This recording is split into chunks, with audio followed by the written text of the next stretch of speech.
నేను ప్రతి సోమవారం కూడా శివాలయానికి వెళ్తాను. ఈరోజు అయితే వెళ్ళలేదు. నిన్నే గ్రహణం అయిపోయింది కదా. గ్రహణం అయిపోయిన తర్వాత కంపల్సరీగా మనం ఇళ్ళన్నీ శుభ్రం చేసుకోవాలి. నాకు కూడా మార్నింగ్ లంచ్ బాక్స్ ప్రిపేర్ చేయాలి. పిల్లలకు కూడా తల స్నానాలు చేయించాను గ్రహణం అయిపోయిందని చెప్పి. ఇంకా టైం సరిపోలేదు.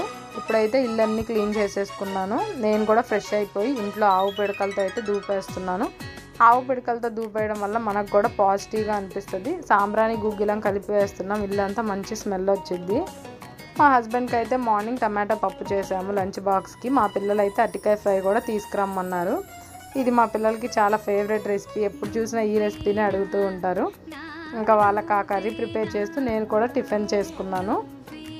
నేను టిఫిన్ తినేలోపు మా అత్తయ్య గారు అయితే మా పిల్లలకి లంచ్ బాక్స్ పెట్టేశారు. రోజు మా అత్తయ్య గారే పెట్టేస్తారు. ఇంకా అన్నీ సదురుకున్నాను.